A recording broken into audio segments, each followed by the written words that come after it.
Distinguished guests, I would like to first of all welcome each and every one of you to ORSAM. I'm Ibrahim Aydin, the ORSAM Executive Director. We are delighted to be seeing you at ORSAM today. Today, we have a panel which is related to Gulf. Our panel is going to be talking about the post-October 7 transformation in the Gulf security dynamics. We will be focusing on this particular issue, and in this context, we're going to be talking about the developments in the post-October and how these developments have shaken the dynamics in the Gulf states, Gulf countries, and it shows how the relations of the Gulf countries have been affected. Of course, we are going to be talking about the interventions of the great powers too. So we're going to be talking this topic with three academics. I would like to introduce the academics to you. On my right side, you see the head of International Relations Department of Ankara Social Sciences University, Professor Muhittin Ataman. Thank you very much for coming. And Eskişehir Osman Gazi University, head of International Relations Department, Professor Ramazan Erdağ. I would like to welcome you too. We're delighted to be hosting you today. And we have also a faculty member at the Middle East Institute of Sakarya University, Dr. Mustafa. He is participating from Sakarya, so we are delighted to be hosting you all today. As you all know, like almost 1 year before, there was a conflict has started between Israel and the groups in Gaza. Of course, when you look at this conflict, you see that this conflict has created not only a humanitarian plight or situation, but also this issue has turned out from a regional issue into an issue that is affecting global aspects. Therefore, it has led to global interventions, which has also brought along the Gulf states to have some sort of relationship, contact with these great powers. As you know, the United States is for the United States of America as a big power, and also for the allies in the region. There's been a guarantee. There was a guarantee of security, but also Russia and China were involved as they had some economic and strategic relationships with the countries of the region. And this process is going on. As you know, the Gulf countries, the Gulf states, are looking for a multipolar search. And while on one side there have been relations with the United States with regard to security, and on the other hand, they have relations and strategic and economic relations with China and Russia. So as you also all know, before this process started, before these conflicts started, there have been some normalization processes which have been initiated, as you all may know, like, for example, the normalization between Saudi Arabia, Iran, Saudi Arabia, Israel, or United Arab Emirates and Israel. There have been some work steps towards normalization before these conflicts, and these conflicts have led to some sort of a fracture in these normalization processes too. So this means that there have been efforts to create or reformulate a new order. And in that sense, of course, the countries in the Gulf have gone through, are going through such a very important, very challenging times. And we would like to talk with our participants how these Gulf states can reconsider the situation. Let's start with Muhittin, Professor Muhittin Ataman. So considering this, we see that there is a high intensity of diplomacy held like Saudi Arabia, like United Arab Emirates, or Qatar. On the basis of three countries, how do you think that these developments have affected the security paradigm of these three countries? Could you please elaborate on that? I would like to thank you for giving me this opportunity and for the kind invite. And as you may be concerned, the Gulf states, when we're talking about the Gulf states and the Middle East, in the recent time we had two breaking points, one of which is, as you all know, actually two of which are already you know, the Arabic uprising or revolutions processes, which has been initiated as from 2011. I'm not going to go into that process, but the second important breaking point in the region was in as from 2023 October, that the Al-Aqsa in the after 7th of October, which is called the Al-Aqsa operation. So we see that there have been two important breaking points. We're going to be talking about particularly on this, but while we're going to be touching on this point, we have to also look at the environment, consider the environment which was created by the first breaking point of the Arab uprisings that started in 2011. I'm going to divide my presentation into two parts while responding to your question. The first one is that the Al-Aqsa operation that took place in October 7, I'm going to talk about how the Gulf states were affected by this operation and how this operation affected the entire region, the entire Gulf.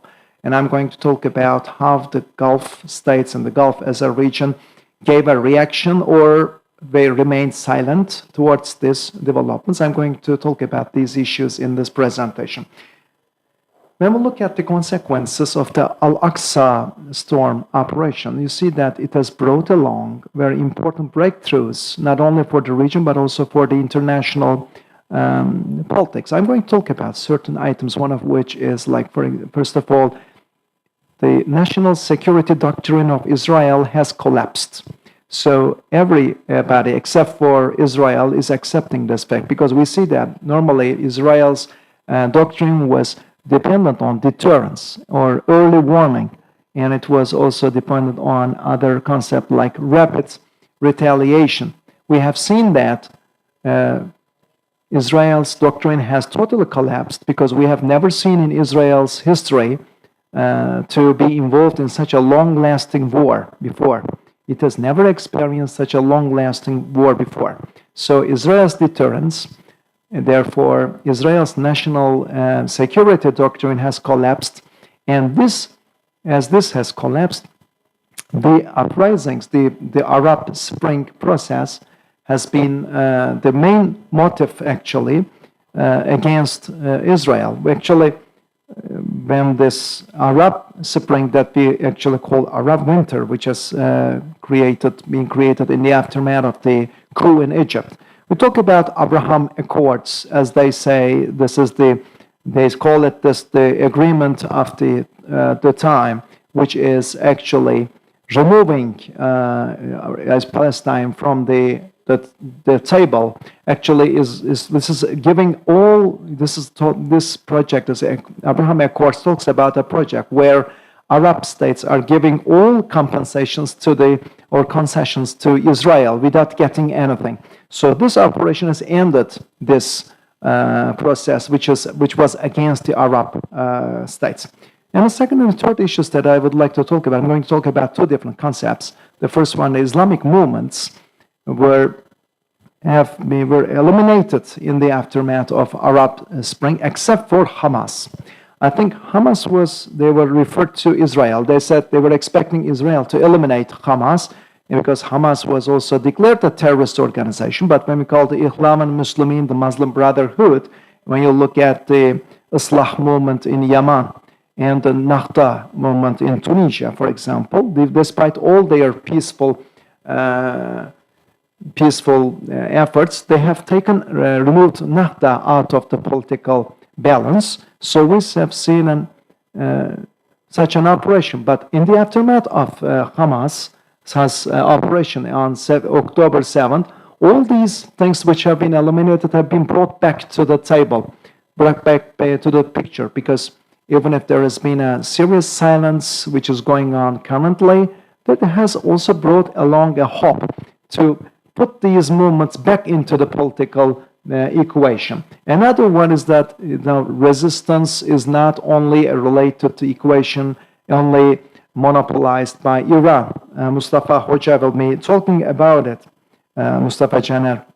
But when you look at that, except from the Shiite, of course, the Sunnis also have a resistance. So Hamas is a good indication, a representation of such resistance. Some people are linking Hamas to Iran. This is totally wrong.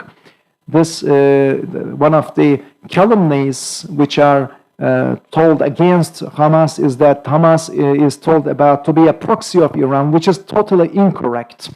And so what they are doing is that they are trying to put the Hamas shadow resistance under the shadow of Iran. So these were the two important developments. So they said the spirit of the Islamic movements has not been over, and also it is once again seen that the Sunnah resistance is again observed directly. So let alone everything in a global scale, we are talking about a global intifada here. Even this global intifada is an impact of this post-7 October process, which the operation started by Hamas. So just about this unilateral steps like the Abraham Accords, for example, the Palestinian actors were not involved there, were not included. Palestine was totally removed from the equation. Now Palestine is brought back to the equation, and it seems to be, it comes to fore as an important actor. The Islamic movements have turned back to the table, to the picture. Sunnah resistance turned back, and Palestine turned back. Actually, this was a Zionist project. The Zionist project was to remove Palestine from all equations of the Middle East. Actually, this was a project, they tried to make sure that this project can be developed and ensured by Donald Trump and his son-in-law Kushner, but they couldn't. And as from 2020, also there was a new normalization process in the Middle East, and this Al-Aqsa operation has also disrupted this normalization. Saudi Arabia was the most important critical actor. It is seen as maybe one of the most difficult countries to agree with Israel. But before this Al-Aqsa operation, Saudi Arabia could manage to normalize with Israel, and also Turkey's normalization with Israel was another issue that was on the agenda before the Al-Aqsa operation, and also the Al-Aqsa operation has also ended this process. It's not only the Turkey's relationship normalization with Israel, but also the normalization of the Arab states with Israel were all disrupted. So Al-Aqsa operation maybe has not directly impacted over the entire Gulf, but we can say that the entire value system of the Western countries has collapsed. Because when we look at that, we see that now we already know that when United States was using the discourse to invade in 2003, its discourse is no longer used, is no longer valid. I'm telling about an academic and as an individual from the Middle East. Now it's not only, for example, our issue to discuss with the countries of the West.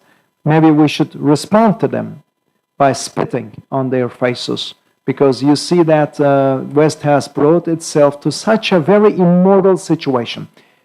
West has been a slave of Israel. So when they talk that for the sake of the security of Israel, the West was pushed to concede from its own values. So the Western people have, by this way, witnessed the fact that their double-faced governments are using these policies.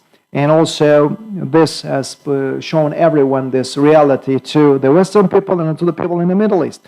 The second issue that I would like to particularly focus on is that the Arabs, I thought that they are inactive, very inactive in this situation. When you look at the rest of the other countries, not only for population, but also for the other countries, there has been a real inactive attitude where nobody is showing reaction.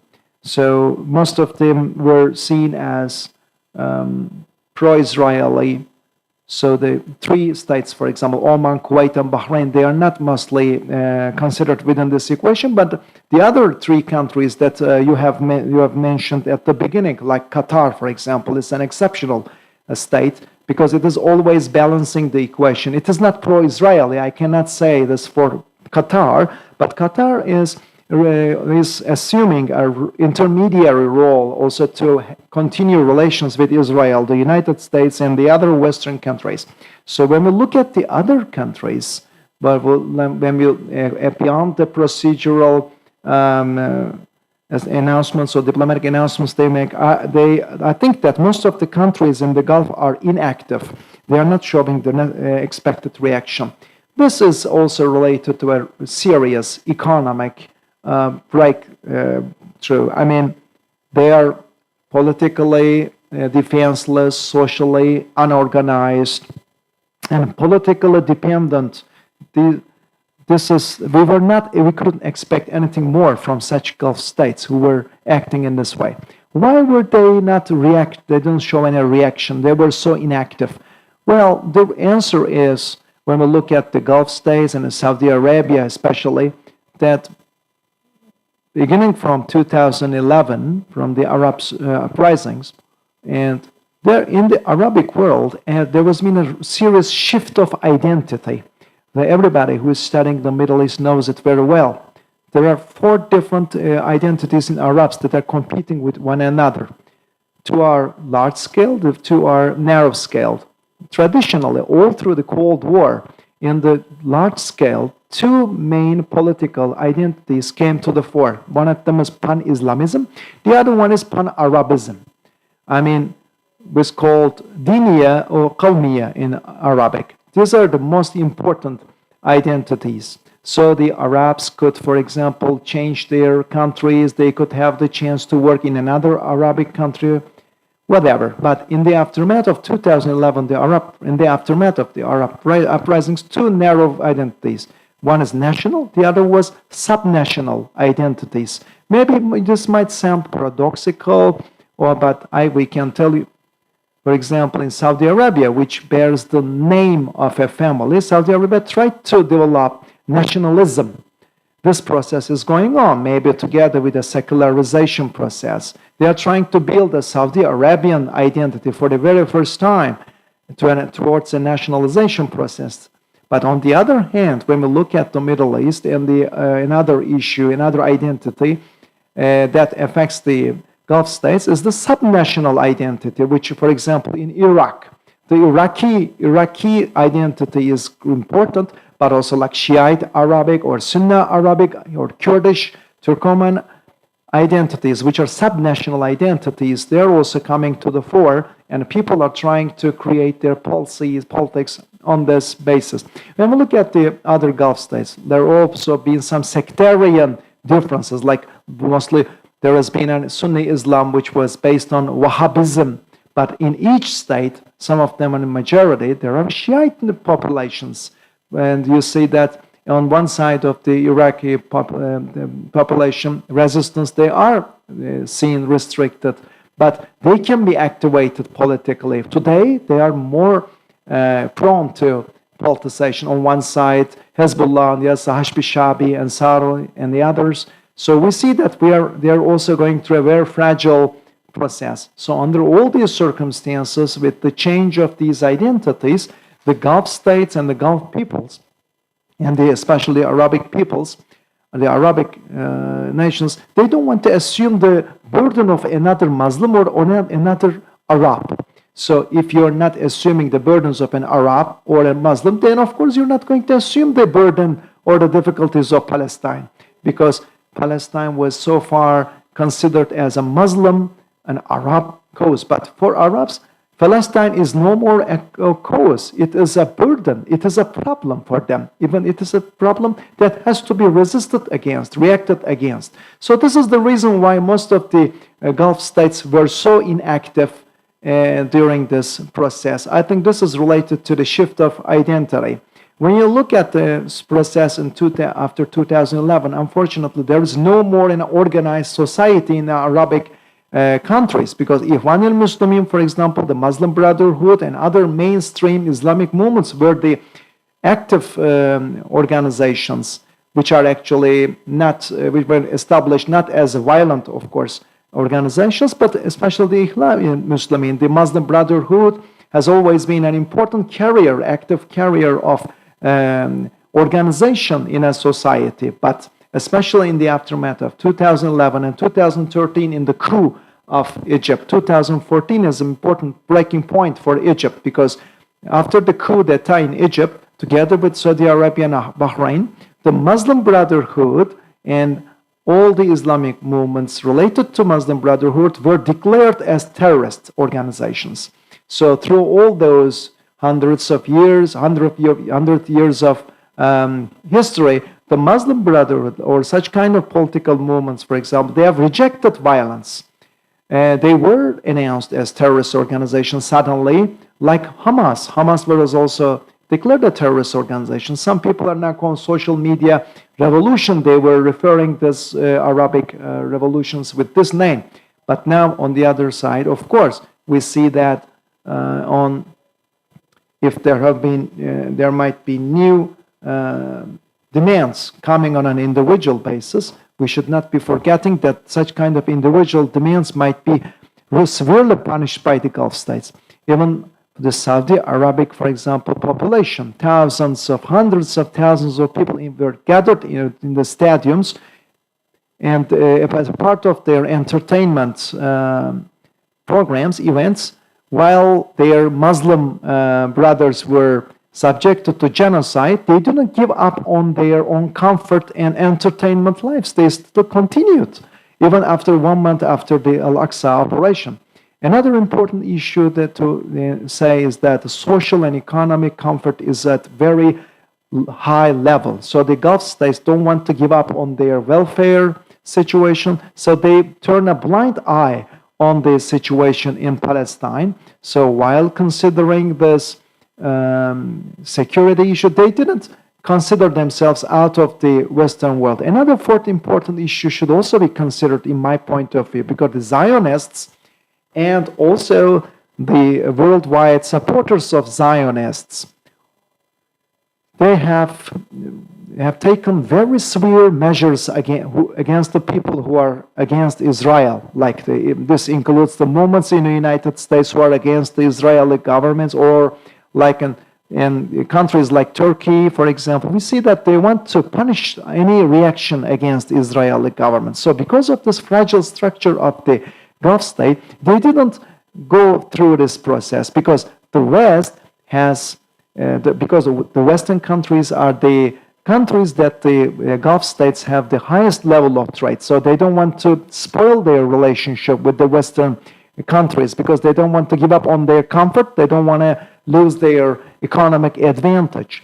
And so because of that reason, they even, I can say, slightly or let's say implicitly supported Israel. They didn't care about what's going on, because their security is not, they're not considering their own security out of the Western world. Another issue is that we are talking about Gulf sub-region in the Gulf, which is dependent on West.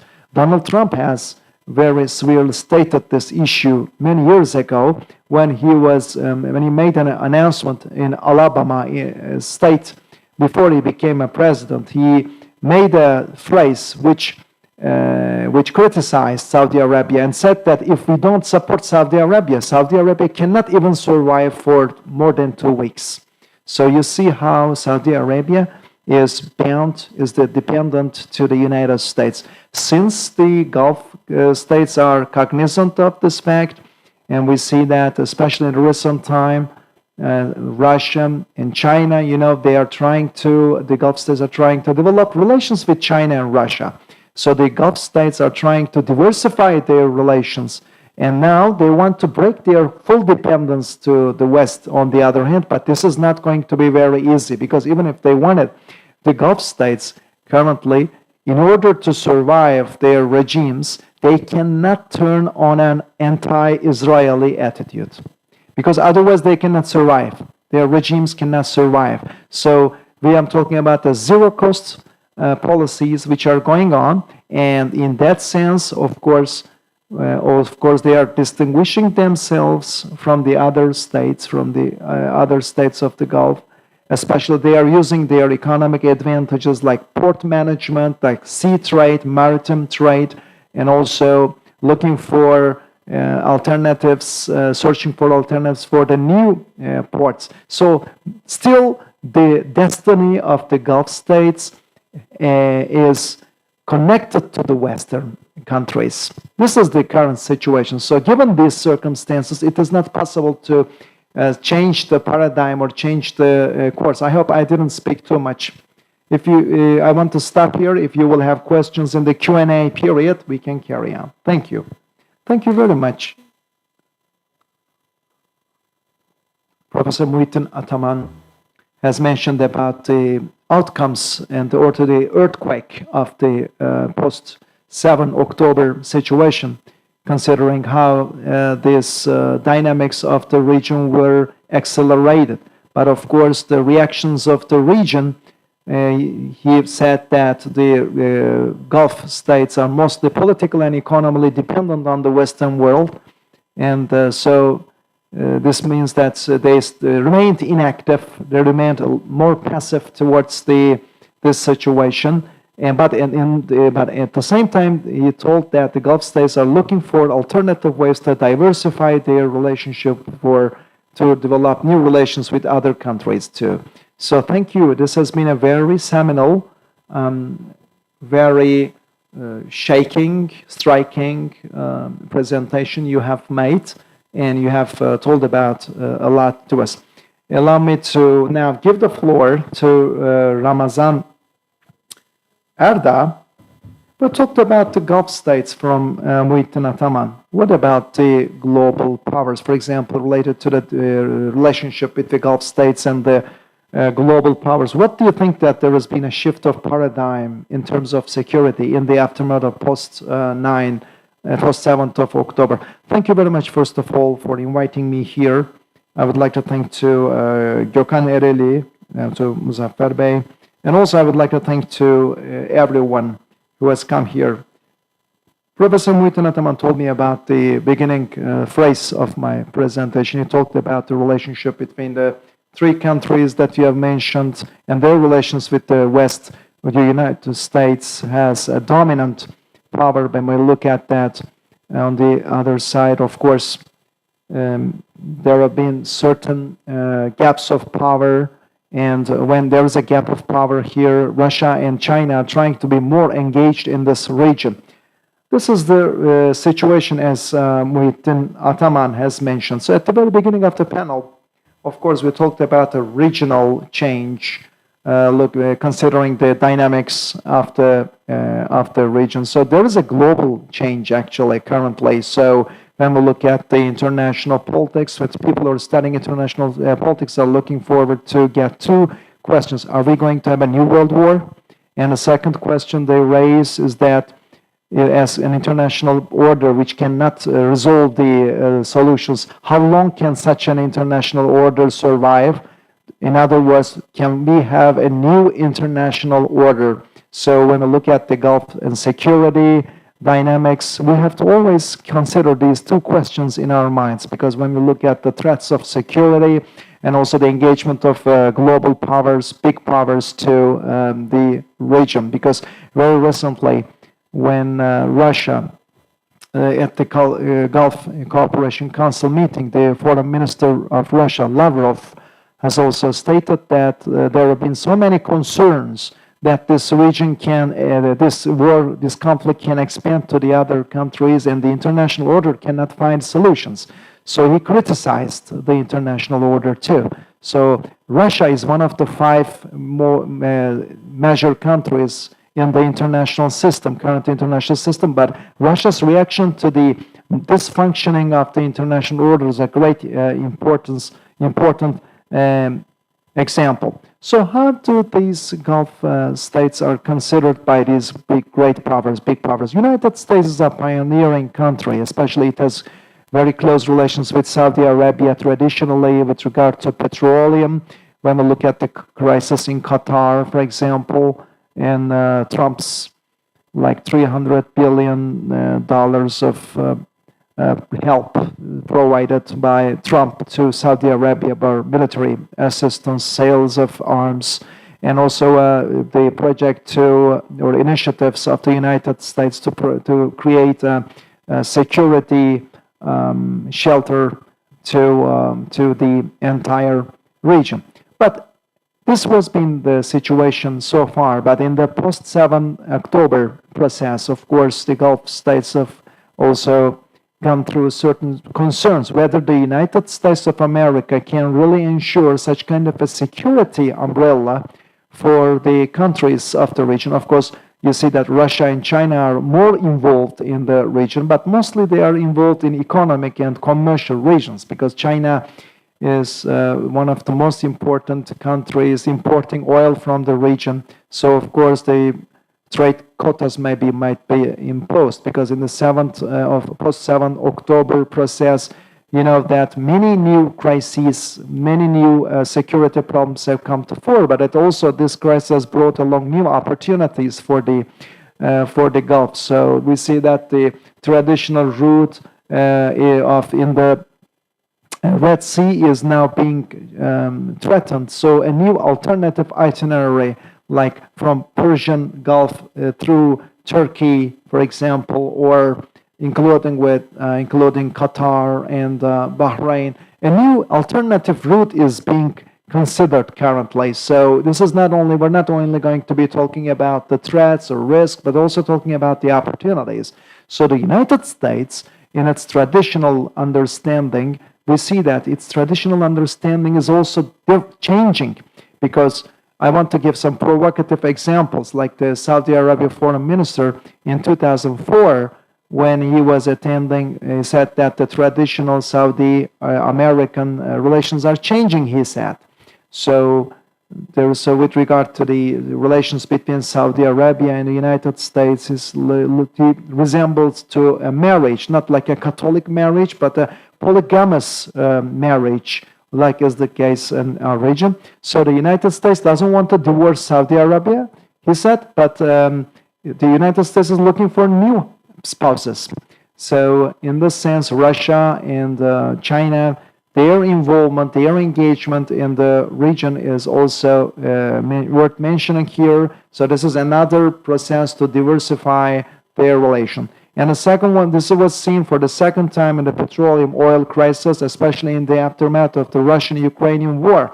You see this, the process in the prices of oil. There have been certain demands from Saudi Arabia, and Saudi Arabia did not share the same views with the United States. I see that there is also a change in this understanding. When we look at Russia and China, especially compared to the United States, it is economically and commercially involved in this process, and also there have been some serious differences, I can say, in their approaches. Before the October 7th, for example, the entire world was focusing on the Israel's violence in the region, but we also have to consider the ongoing Russian-Ukrainian war, because we see that currently there are two conflicts on the northern and southern axis of the world, and Russia is also involved in this Gulf region as a country which is currently waging a war. So I see that this is an important burden for Russia at this time. But of course, the Gulf states are not directly a party in the Russian-Ukrainian war. Of course, they never took positions to side with either of these countries, but they have some kind of a trend, like not to comply with the sanctions of the West. But also they didn't show the expected reaction against Russia. So when we look at China, China is mostly also politically involved in this, maybe maybe the researchers, the people who study the region, for them this is not a surprise because Saudi Arabia's, Iran's normalization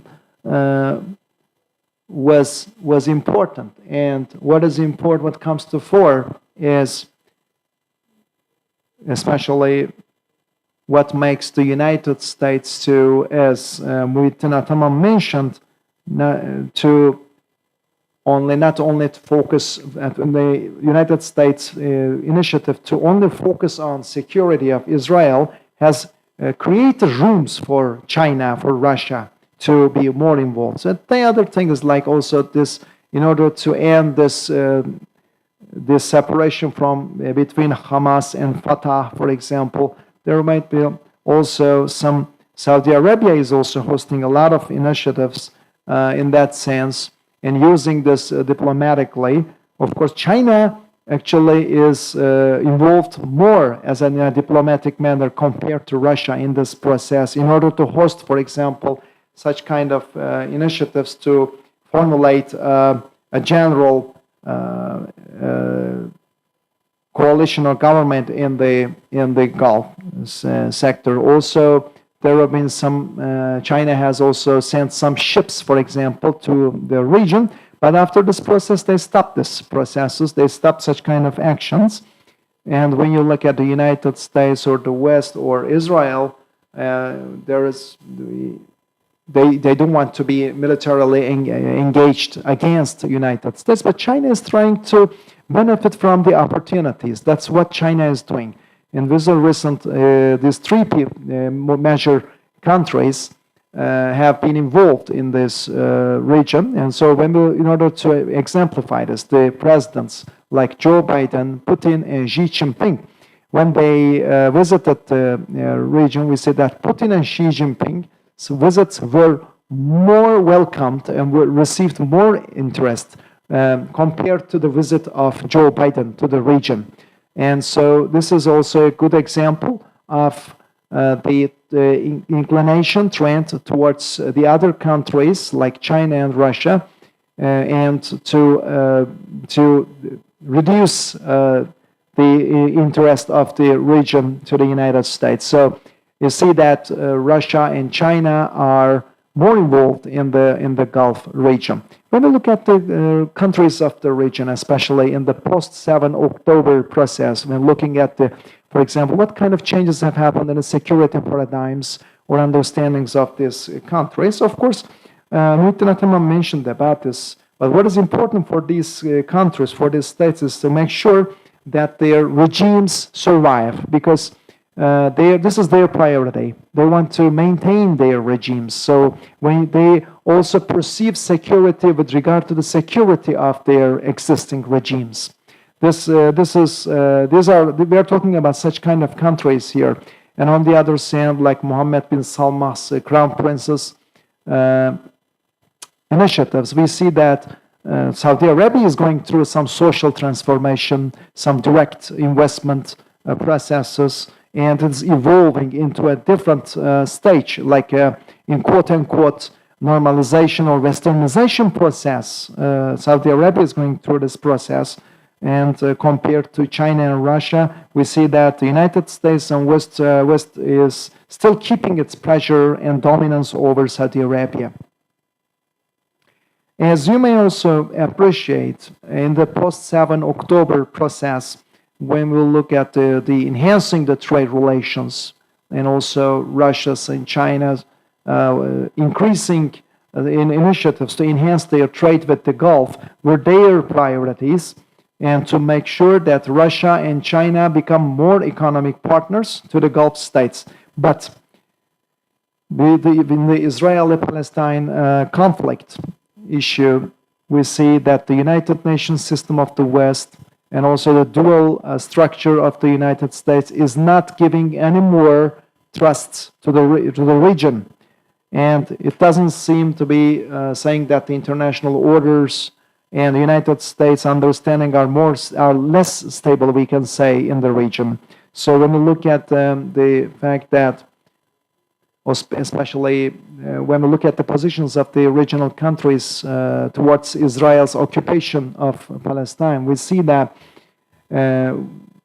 So especially there have been some Gulf states who are not taking a position. Kuwait is in a position to partially support Palestine. We see that Qatar is coming to the fore. Qatar is not only working as a host country or intermediary, but also it is before this process, it was a home to the Hamas leaders. And among the Gulf states, Qatar has a different situation, a different position. There's also the negotiation process. Maybe today's topic is not directly related to that, but I have to touch upon that too. So the United States, against Israel's genocide, United Nations has been criticized to remain passive. And against all these, given all this criticism, the Security Council has taken a ceasefire decision. There was a plan which was referred, as they say, from Netanyahu to Biden. Then Biden brought it as a 3-stage plan. And then the decision came forward by the UN Security Council. So as you know, the UN Security Council's decisions are binding on every country. So in that sense, the United Nations decision to have an unconditional ceasefire, when it is on the table, when it is there, there is still a negotiation for a military ceasefire. So this means that while there are still negotiations going on to stop the conflict there, it means that the United Nations decision has been overshadowed. So we see that there is a situation, there is a picture that we see, which there are two different initiatives. One's a decision taken by the United Nations for a ceasefire. On the other hand, there are other negotiations and steps to create a ceasefire. So because of this dual structure, this plays to the hands of Israel. So, and of course, when we look at that, we cannot say that the Gulf states are totally engaged in supporting Palestine, the reasons of which have been very clearly mentioned by Professor Ataman before me. So especially some of these countries, especially the United States and the Western countries, unconditional support to Israel has been an important effect over the Gulf states. And the very recent assassination of Khania may be considered as a potential conflict between Iran and Israel for the Gulf states, especially United Arab Emirates. So a potential conflict between Iran and Israel has been considered by the Gulf states, and this has created a new concern for security by the Gulf states. But still, we don't know how Iran is going to respond to this, but still, I don't know whether this security concern in the Gulf is realistic or not. We are going to see it.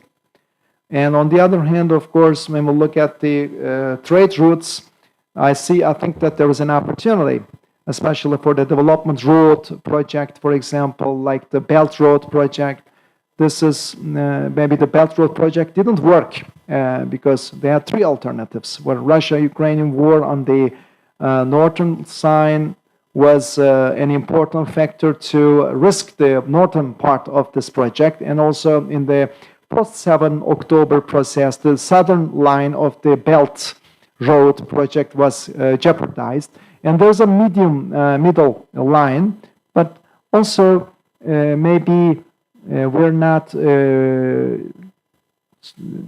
sure whether these countries in the medium part are more aspirational for, unlike compared to the other countries on the north and south. So I believe that the fact that this project is being financially financed is a good opportunity to create this new development road project. It comes to the fore compared to the Belt Road. To sum up what I am saying, like major powers like United States or Russia and China, when you look at this genocide, the occupation of Israel in Palestine, of course, the sovereignty of the Palestine, a two-state situation, they are totally against that, these three countries. United States that will not accept this, and Russia and China, even if they say they talk about the two-state solution, I don't think that they will be playing a pioneering role in order to create two states. So they're just in a situation like we want to just be means for it. So we are not going to be directly assuming that. What is the important concern for the Gulf states is that, especially the security umbrella project perception led by the United States, or the security efforts led by United States are not seen as a way to guarantee the security, because Israel, despite all different political views of opinion in the American politics, United States, as United States cannot ensure a perfect security in Israel, I think that they want to create a new security guarantee, especially against the potential threat, potential assault of Iran. And also now it has a new defense initiative. And therefore, the Gulf states, the last word is when we look at their concerns related to security, I think that the Gulf states think that only security created or devised by the United States will not be sufficient for them. Therefore, they will be more engaged in militarily also with other countries like Russia and China. Thank you very much for listening to me in patience. In the Q&A, I will be ready to respond to your questions. Thank you very much, Ramazan, Erdağ. Muhittin, Ataman, professor, has mentioned of a political shift in identity.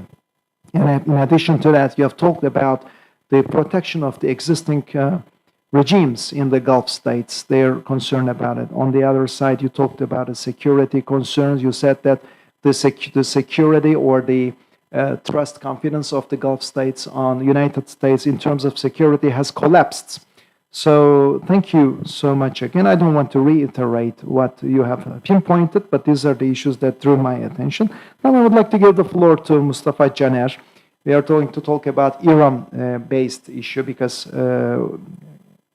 when we talk about Iran, which is apart from its general policies, we know that it is always supporting the Palestinian groups as a country, as a state. So, of course, it has some relationship with the Gulf states. Can you also talk about how the security paradigm be affected by this post-7 October process in the relations between Iran and the Gulf states? But I would like to thank the former professors who have given a general framework of what I'm going to tell. Well, of course, I'm going to talk about an Iran-based issue, because Muhittin Ataman, for example, made classifications with regard to 3 actors. He said Gulf actors. He said there are less 3 actors. I'm going to talk about another 3 actors, but when I'm looking at this issue within the perspective of Iran, as I say, Saudi Arabia, United Arab Emirates, Bahrain, Oman, Qatar on the other side, and for Iran, there is another classification that I'm going to clarify about this issue. When we look at, for example, in the post-October 7 process, where I'm going to talk about the interactions of this process with regard to the relations between Iran and the Gulf states, but also, as the professor mentioned, also, for example, the Iran's support to the Palestine, also the outputs of this support. I would like to make a very comprehensive analysis by considering all these issues. When we talk about Gulf, of course, when we are talking about the Gulf, what we mean is mostly the Arabic states in the Gulf. We talk about 6 different countries. That's not all Arab countries, like Iraq is not involved in the Gulf. Iran is not involved in the Gulf, but actually there are also countries located in the Gulf. But when we look at this established definition of 6 countries in the Gulf, it also tells us something about the traditional structuring or naming of the region, which shows also the umbrella, the security umbrella, which is provided by United States. Because when we see those 6 countries, their relationship is very much determinant in terms of their approach towards Iran. Their relationship with the United States is more determinant. So we see that the United States still has a lot of influence over these 6 Gulf states. And traditionally, of course, when we talk about very traditionally, we can say that there is a disagreement, this accord between Iran and the Gulf states. Especially this is also not only related to the results of the Islamic Revolution in Iran. There has been a competition and this agreement, this accord between Iran and the Gulf states. Like, for example, there has been a competition between Saudi Arabia or in Iran before 1979. Same for the island issues between Iran and the United Arab Emirates, for example, which means that rather than the structure of the regimes themselves, we see that these regimes, when we see that the interests of geography are determined. For example, had there been a different regime in Iran, not an Islamic regime, but another regime, there would still be a disagreement between Iran and the Gulf states. So this agreement between Iran and the Gulf states is based on the mostly US-based security understanding of the Arabic Gulf states. And the Gulf states in Arab Gulf states have shaped their security understanding based on their relationship with the United States. Of course, sometimes other actors have been engaged. For example, by the end of 90s, the United States and the Gulf states had some problems with regard to the Palestinian issue. But at that time, the Gulf states became closer to Iran. It was the time of Khatami in Iran. This was an opportunity for Iran and the Gulf states. But during the era of Ahmadinejad, the disagreements again deepened. And we see that, generally speaking, this disagreement has always been there between Iran and the Gulf states. I have mentioned about this in my book regarding the relationship between Iran and the Gulf countries. So, of course, the fact that these relations are mostly negative is the geopolitical factors. Apart from that, there have been some also historical experiences. Like when we look at the role of, for example, Khomeini, he is cursing Saudi Arabia. And also there have been some disasters in the past, in the Hajj, in the pilgrimage. The hundreds of Iranian pilgrims lost their lives, for example. Such kind of things happened in the past. So, in addition to this, of course, these have been directly influential, especially negative influential on the relations between Saudi Arabia, especially Hayrullah and Nimdin's, for example, hanging, capital punishment is another issue. The firing of the Saudi embassy, I have seen all those incidents. I was in Tehran at a time, so I haven't seen them with a naked eye, but when I was going to a language course, I have learned from an Arabic students that I told them that you shouldn't go out this time, you shouldn't walk on the streets. At that time, there has been a great reaction against Saudi Arabia in the Tehran streets. So this problematic relationship, of course, and also the diplomatic relations have been severed, and the Bahrain's and the Iran's relations were about to sever. They cut relationship diplomatically. But after some developments, of course, when you look at the Gulf, you see that the Gulf's being unilaterally or homogeneously against Iran has ended. For example, Qatar has supported Iran, and also there has been another competition in between the Gulf states. So some of these Gulf states started to have some closer relations with Iran.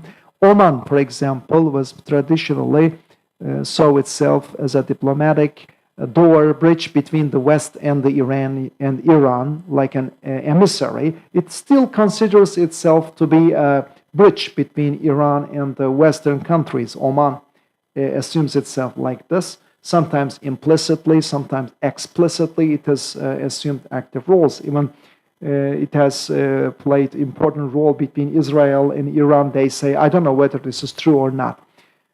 So there's a gas area problem. Iran lived with Kuwait. Other than that, they had no problems with Kuwait. But when we look at Saudi Arabia, Bahrain, and the United Arab Emirates, Iran, with these three countries, especially during the era of Trump, and of course the Abraham Accords have played an important role, Iran's relationship with these three Gulf states have been worsened. And Bahrain, most of the population is formed of Shiite people. So in the Arab uprising time, Iran has intervened in Bahrain, and also Saudi Arabia has severely rejected against Iran's being involved in Bahrain. So because even Sunnah is minority, and then Saudi Arabia was against this process. So United Arab Emirates is also another member of this front against Iran, and they have placed themselves into the category of those three Arab states who were totally against Iran during Trump's era. Things have started to change for the Gulf, and also the approach of the Gulf states towards Iran during Biden's era, because Biden is not giving the same support to the Gulf states as Trump did. So, and because of that reason, I can say, we talked about this, Trump said, as my colleague said, to Saudi Arabia, if we give up on our support to you, would not exist after 2 weeks, he said. So they would even say, if we are not there, you're going to be starting to speaking Persian.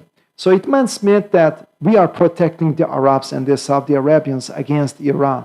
This was a little bit, they were despising, maybe this was a contemptuous initiative. But of course, being so dependent on such rhetoric cannot be survived. So when you look at that, also the military capital and the political capital is mostly directed towards Ukraine during Biden era. So the Gulf states have started to look for new alternatives. And as you know, China has played and assumed an intermediate role, and Saudi Arabia made peace with Iran again. But on the other hand, the Abraham Accords was going on. So Saudi Arabia was even about to recognize Israel at that time officially, and the October 7 assaults have happened at that time exactly. On one side, Iran was normalizing its relationship with Saudi Arabia. On the other hand, Saudi Arabia was trying to make peace with Israel, even was about to recognize Israel. So the attack on 7th of October has affected all these dynamics and created a great stress over the region. Not only the Abraham Accords, when we look at the dimension of these accords, we see that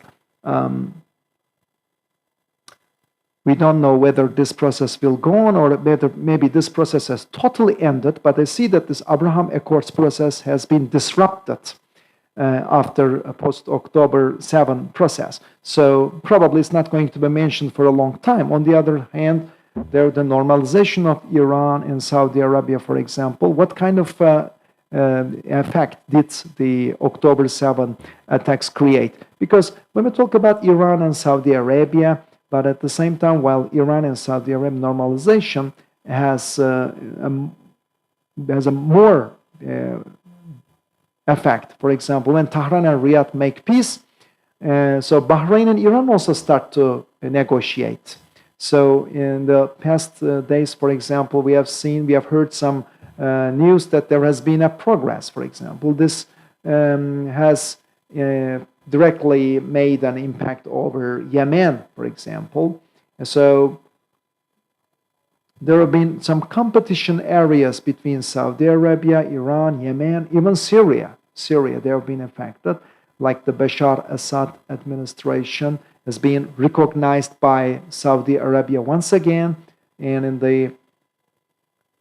there was an event in Damascus, Syria, in the Saudi Arabian embassy in Damascus.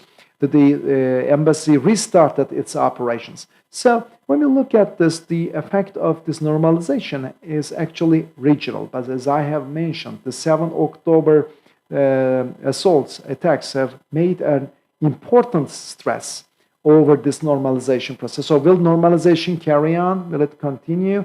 What has happened so far is another issue. I believe that this has been successful. I'm going to tell you about why this has been successful, because when we look at we see that the economic relations have come to a certain level, and for example, there have been some security pact which was concluded during the era of Khatami, and there was an idea to renew it, to reinvigorate it, for example.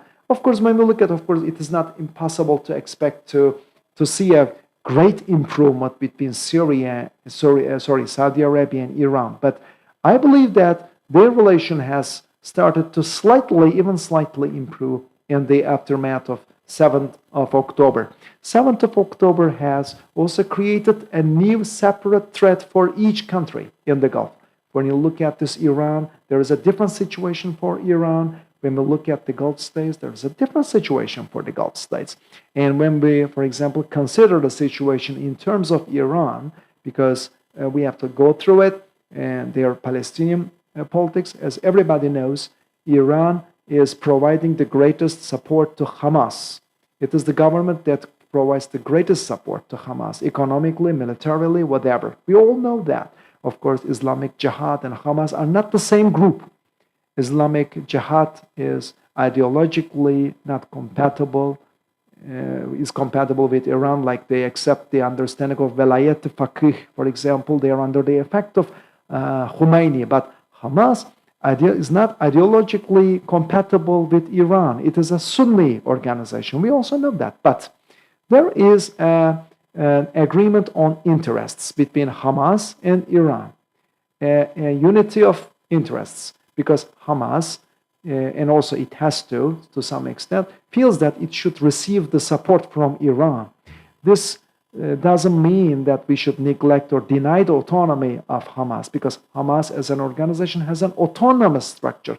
Hamas and Hezbollah cannot be classified under the same category, like Nasrullah and Hamas. They're not. But, or Fatimi brigades and Hezbollah. Or Fatimiyun brigades and Hamas. They are not in the same category. But unfortunately, there is a holistic approach. They said that Iran is giving support to X group X, and so everybody is under the influence of Iran. So Iran drives these organizations to attack places where it wants them to attack. No, every organization has its own separate strategic vision. So their strategic vision, in as much as they are compatible with Iran's vision, because sometimes they are interconnected, so their autonomy might vary. For example, Hezbollah has been founded by Iran, so Iran has more influence over Hezbollah. And like the Fatimiyun brigades, for example, we talked about them, or Hashdi Shabi groups, we talk about them. So each of these groups have their different levels of autonomy or different levels of dependence on Iran. So with regard to Hamas, we can say that it has own autonomy. So the 7th of October, everybody knows is that this attack is their own decision. Iran just supported them because Iran's maybe support made Hamas to take such a decision. But they made their decision independently on their own. Had Iran not supported them, the Revolutionary Guards, for example, or the Hamas members, for example, had they not cooperate with them, had they not cooperated with Iran, then the 7th of October assaults wouldn't happen, because currently there is no other country other than Iran which supports Hamas. And politically, when we look at the Gulf states, for example, Gulf states are reactive against Hamas. For example, just because of a diplomatic mission, Qatar has, we can say, a dialogue with Hamas. It also has dialogue with Taliban. Qatar, it was preparing Taliban for the new term. With regard to Hamas, probably Qatar has assumed this intermediary role for Hamas. But the Gulf states' reaction or negative attitude towards Hamas is there. So this is the reason why maybe that drives Hamas to have closer relations with Iran. So Iran has such an approach with regard to the Palestinian issue. It has supported the 7th of October attacks. It said that we did not plan it, but we are not behind it, but we are supporting it. That's what the Iranian government said. So they even said that they could have been informed, and they were not informed about the October 7 attacks. They even maybe reproached Hamas for not letting them know beforehand. But what can we say in this? For example, we have seen before in Iran, Iran always tells that we are always supporting the Palestinian cause. The government always said we are ready to give any support possible. But they said, unfortunately, that we cannot make war for you. This is what the Iranians have always said. Even Javad Zarif, the former foreign minister, said, we are at such a point that we are now more Palestinian than the Palestinians themselves. Yes, but they said their story is different, our story is different. He said, we can support them, but we cannot make war for them. That's what he said. So we have lots of different, for example, political representatives making such declarations, such statements. So there is a line here. Iran is not making war itself. It is not waging war on its own. So this was also another determinant issue, not to get involved into any direct war with Israel. So Hezbollah can make war, and Ansarullah can make war, Hamas can make war against Israel, but Iran, I'm not going to directly fight Israel. That's that. And then in April, maybe there was an attack against Israel, but it's mostly, it wasn't a very unimportant attack.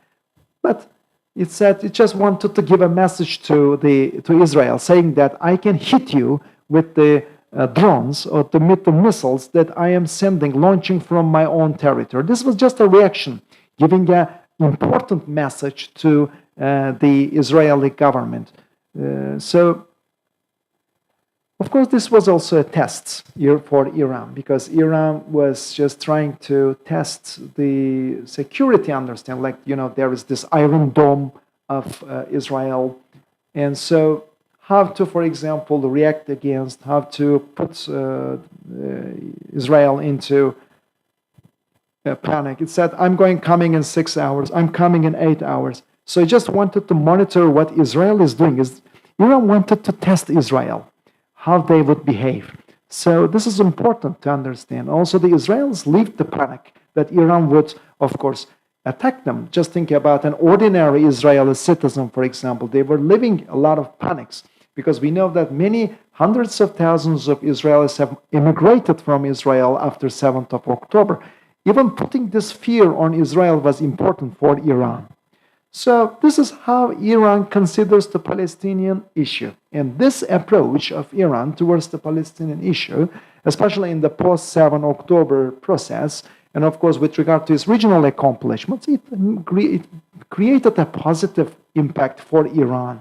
Because, for example, Turkey is trying to do something, talking about contact group, guaranteeship, or it's trying to push every diplomatic means. Iran is not in any diplomatic efforts. Iran is no concern, or is not exerting efforts to solve the problems with diplomacy. When you ask the Iranian officials, they say, why don't we hold a referendum and ask the opinion of the Palestinians, they say. Because we see that Iran's political dominance has increased in the aftermath of 7th of October. But in Israel, Iraq, Syria, Lebanon, and the groups who are associated with Iran are become more active. And Iran's show of force has also gained legitimacy. For example, Houthis in Yemen gained legitimacy to a more significant level. And I think this is another positive score written for Iran. And the same case for Hamas, because the more Hezbollah attacks, its influence over Yemen, over Lebanon increases. Or, for example, when the groups in Iraq or other countries, when they attack United States, they are trying to show their deterrence. So in the aftermath of 7th of October, we see that Iran's network and aggression and activity with the other countries or the non-state actors actually is a great accomplishment for Tehran.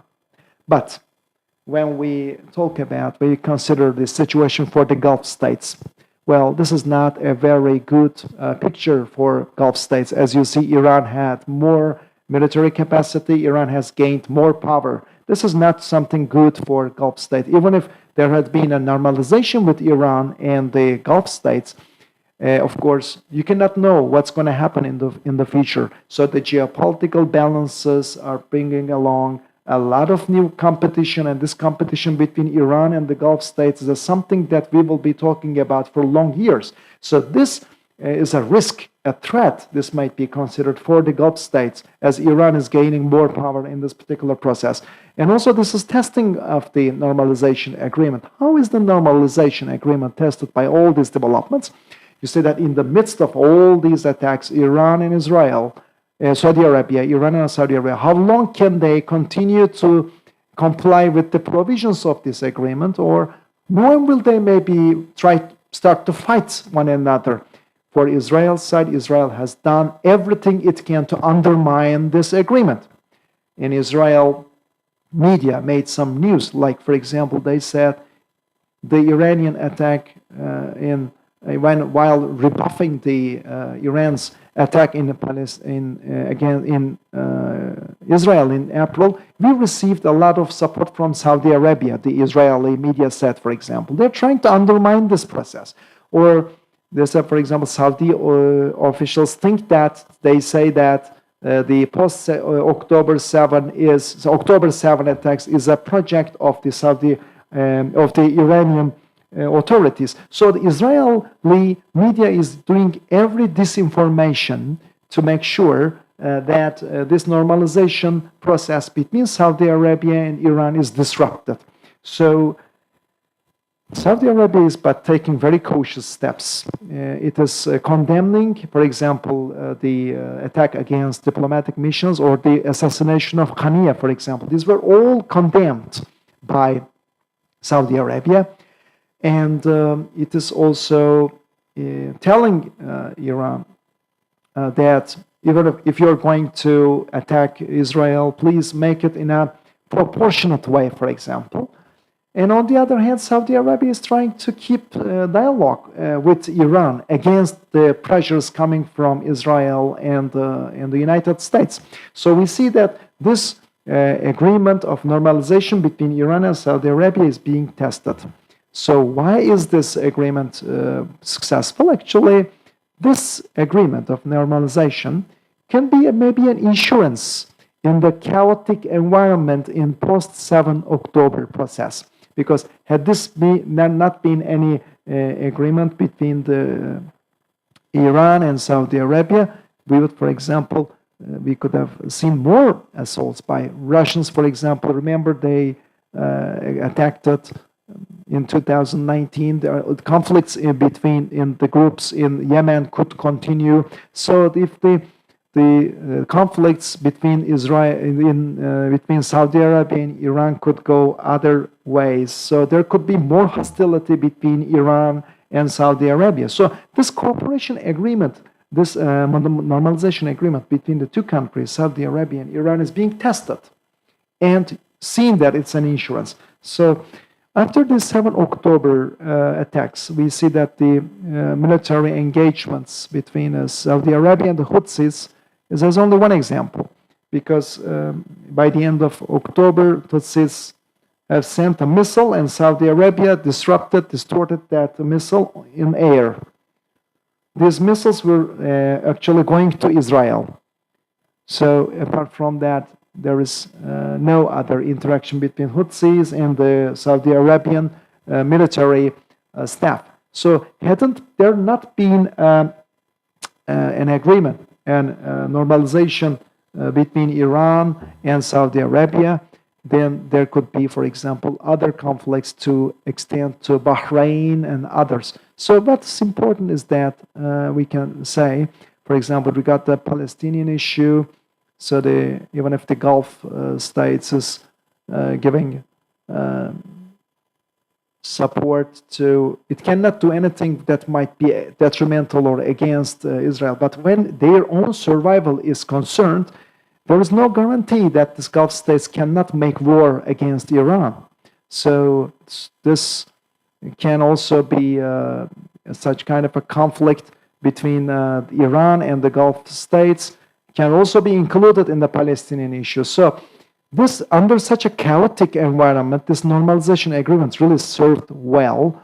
And the fact that this was signed in March was a very important development. I don't know whether this was a coincidence. I don't know whether this has been foreseen before, that there would be such a conflict environment in the Middle East. But now that's what Turkey is trying to do, trying to normalize this relationship with the other countries in the Gulf. Maybe they tried to prevent it. But I can say this normalization agreement was very functional. I don't know whether this agreement might survive. But of course, the fact that Iran's military domination is increasing is a direct threat for the Gulf states. This is what I can say now, so we can maybe respond to your questions in a Q&A session. So our colleague, Mustafa Caner, mentioned about the normalization between Saudi Arabia and Iran. And he mentioned about the multiplying effects of this normalization, and he said that this multiplying effect has continued in the aftermath of October 7. So it has shown that Iran has shown its capacity that it can hit Israel, but at the same time, he also said that there is also an effect of escalation between Iran and the Gulf states you mentioned. I just want to summarize what our panelists have pinpointed so far. What we can understand is that 7th of October, especially, you know, that there has been an Arab uprising in 2011 and afterwards. So this is the second most important development. So it's an important issue, important step that eliminates the Israel's national security doctrine. This process also made all Western values to protect Israel worthless. And because of that reason, of course, so the West has lost its reliability.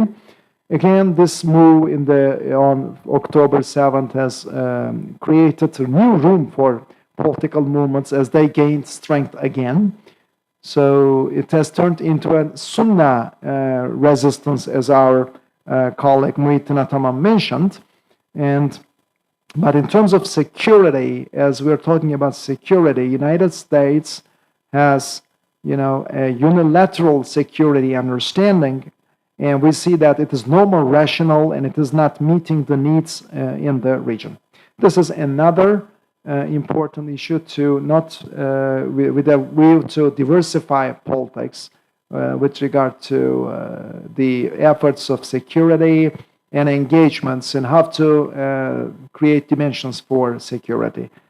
This is another output that I can summarize, as you have mentioned. Particularly Ramazan Erdağ mentioned about important things about the Gulf, because the Gulf, as you know, was focusing all of its security paradigm on the United States, and they have seen that this is no more rational, placing everything on the United States. So this has gained room for Russia and China. And Mustafa Caner mentioned about Iran. And so if you have any questions, we're ready to respond. Use the microphone, please.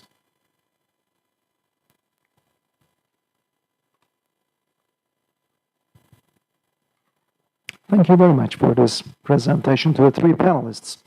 I would like to ask a question. Actually, I would like to ask to clarify more from Muhittin Ataman. Mustafa Caner mentioned about Hamas tie. He said that there is a trend to link Hamas with Iran and the other parts of Islamic community, Islamic world, in order to. How should we understand what you're saying? Because mostly what Mustafa Caner mentioned, I think, with regard to the relationship between Hamas and Iran, I read things that he mentioned, but I think what you say is a little bit wrong. What I am understanding is that you mentioned that Hamas is mostly clarified or classified under Iran. That's what is done. We have not talked about, that the war in Gaza is going on, and the Hamas, the other groups, Islamic Jihad, and other groups, especially, they are talking about after cutting the logistic line of Philadelphia corridor, we see that Israel is going more forward in the land. And so when we look at the scenarios in Gaza after the war, we hear about the name of United Arab Emirates more. So what do you think about that, especially post-war scenarios in the Gulf? How are we going, for the United Arab Emirates regime especially, how are they going to have a connection with Israel?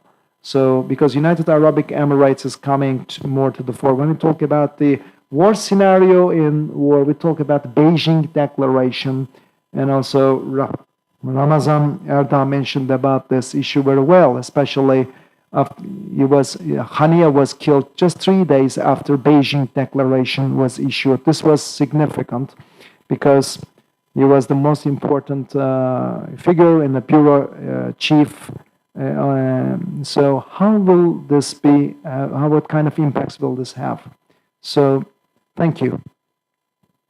First of all, let me clarify. I must say that I'm not against what Mustafa Caner mentioned. Mustafa Caner is not also considering himself to be totally opposing what I am saying. But there are several issues that we have to look at here. First of all, as we said, with regard to Islamic Jihad and accepting the system, there is a hierarchical strike, like Ansarullah, Hezbollah, Islamic Jihad, Hashd al-Shahabi, and other organizations. And we told about the faqih. There is a regional authority and issues a fatwa and can direct them. But with Hamas, this is not possible because Hamas is authentic. It's a Palestinian resistance organization. In 2017, May 1st, 2017, Hamas has issued its second political declaration. I'm not going to tell it with an academic. I said that those villain Westerns and the Zionists have neglected this because there are two main decisions made by Hamas. Hamas has stated that it is no more the Hamas it used to be, and also has stated that I am accepting the borders, 1967 borders, it said, by declaration. I'm expecting this two-state solution. That's what Hamas said. Until that time, Hamas was always aiming at exterminating Israel. But then it changed its view in 2017. This was very important. Another important decision by Hamas was, Hamas said, I'm not an Islamic organization. I'm not an Islamic structure, not an organization. They said this is of great importance because everybody knows that Hamas is an Islamic organization. Then why did Hamas authorities made an announcement in 2017 that they are not an Islamic organization? This is the main reason that the Arabic states, together with Israel, they have announced Hamas as a terrorist organization because of its connection with Ikhwanul Muslimin, with the Muslim Brotherhood. So Hamas acted pragmatically and politically, took a decision to save itself. It said it is not connected with Muslim Brotherhood. Hamas was never connected to Iran before. It was known as the Palestinian branch of Muslim Brotherhood. Everyone who is honest would say this, because Muslim Brotherhood is a pan-Islamic, pan-Arabic organization, and Hamas was seen as the Palestinian front of it. But after the post-October 7 process had, if we are going to connect Hamas with Iran, then it is only going to, as our colleague mentioned and said, this is only going to be done when interests are when they have common interests. Because we say, of course, Iran is the most important actor in terms of supporting Hamas. For example, Turkey has never provided any military support to Hamas. We supported humanitarian way, an economic way, but Iran's approach is different, because when we look at the Aleppo massacre, for example, slaughter, or when we look at that leaving Syria to the Hamas leadership, for example, look at the Iran's roles, for example. How was the Hamas leadership moved to Doha? Because of Iran's reaction, because Iran has made that, has set aside the Ummah understanding and put forward the sectarian understanding. Then Iraq was involved. Hamas is not there. Hamas has an Ummah understanding, pro-Ummah understanding, that the brotherhood of the Muslims. I can say that we cannot say that Hamas is a proxy of Iran, or we cannot directly say Hamas, anyone who is saying that Hamas is a proxy of Iran is playing to the hands of Israel. They are using the rhetoric of Zionists, and unfortunately, including Turkey, all the world is there, whether they're aware or not. So, but they are submitting themselves to the Zionist dominant rhetoric. Even in our universities, I see that still the academicians have a Zionist approach in our universities. So let's not just neglect what Hamas said. Let's not do wrong to the oppressed people. So let's not turn the rhetoric on behalf of Israel. And this is some kind of supporting the genocide that is going on. The Hezbollah or Hashd al-Shabi or whatever. But Hamas is different. Hamas is an indigenous organization. It is not an artificial organization. It is not Hashd al-Shabi, for example. It is an artificial one. Daesh, no. Al-Qaeda, no. When I look at the Middle East, for example, there are so many people who are studying the Middle East here. When we look at this is not an organization on this. This is not a religious organization. Hamas is not a religious organization. I mean, their members can be Muslims, but it's a political organization. Hamas is different. Hamas, I can say that Hamas, it looks like the national independence movement in Turkey. It is very close to that. Very close. They are not official. They may be distributed because there are many other Palestinian groups. But we are talking about a group of people whose country has been occupied. And this is a resistance group, nothing more. Thank you. Talk about the scenarios after the war. This is going to be very speculative. I think I have responded partially to what you say. Israel, in my point of view, in no part of the history, has never been discussed throughout its history. Israel is now more debated.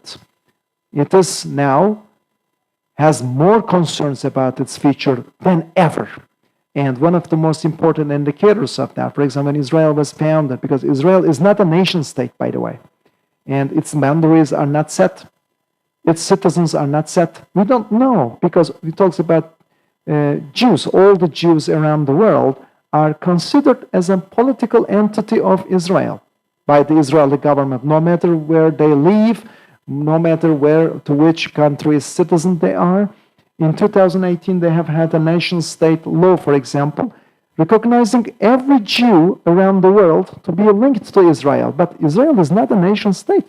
It is not a unified structure. But there is one thing I have to say. For all Jews,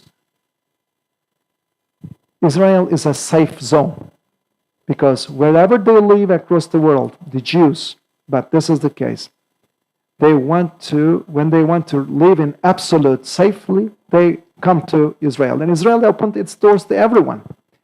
The Jews who are Israeli citizens have started to leave Israel.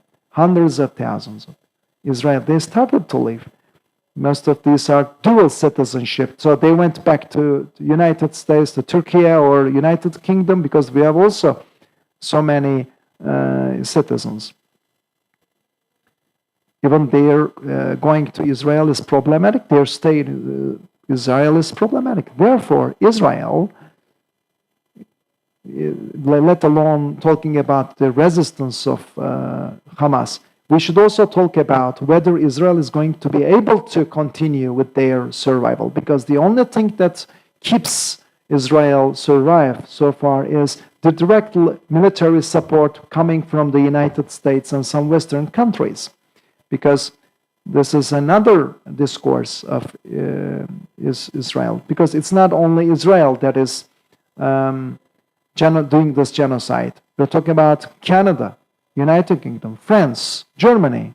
They're also on the ground. For example, Iran is sending missiles, and we know everybody that the missiles sent by Iran have been distracted by America, by the United States. They provide any support. Let me stop here. This is a very speculative thing. I don't know where to go, where it will lead. Allow me to talk about especially the Hania assassination and the Beijing declaration. Just 3 days later, you said that Hania was assassinated. So I think this is a very complicated problem, maybe. And Hania's assassination, we don't know who is really responsible for that. Are we going to learn about that? Will Iran give a satisfactory response to the international public opinion? I do not know. This is an important actor, but there is one more an important actor that needs to be said. Hakan Fidan visited Doha. During his speech, during his meeting with Hania, they made a joint statement, a press statement there. They said that, okay, Hamas is accepting two-state solution, and it is known, and Hania was directly involved into negotiations. This put Hania in a different position. He said, when two-state solution is ensured, it means when Palestinian sovereignty is ensured, Hamas, for example, political, not only political aspect, but custom brigades, especially, were criticized. And he said that there has been an othering, a marginalization of Hamas, just using the name of Qassam brigades, and in order to show that Hamas as a terrorist organization. So he said, when our Palestinian state is a sovereign state is declared, we can eliminate the military side of Hamas. That's what Hania stated during that press conference. This shows that this is very important to note, because when you look at that, Palestinian, for example, state doesn't have an international airport, doesn't have a port, doesn't have a border, land border. Everything is left to the initiative of another country. Everything is under the control of Israel. So once everything is settled, and when there is an independent Palestinian state there, it's said when there is a legal, when it has an army, when it has, for example, general staff, Palestine, then this is going to be the way. This is a very intricate, very complicated issue that you mentioned. We don't know what's going to happen in the future. Microphone, please. Microphone is not heard.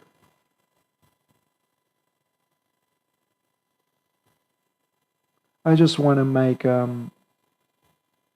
think the microphone doesn't work.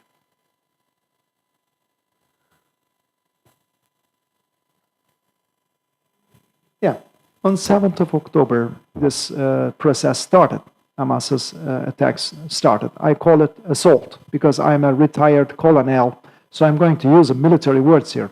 So actually, it started on 22nd of September in the United Nations General Assembly. Remember, Netanyahu has shown a map showing Israel as a green. So Hamas was ready, was getting prepared for a move for the last 2 years.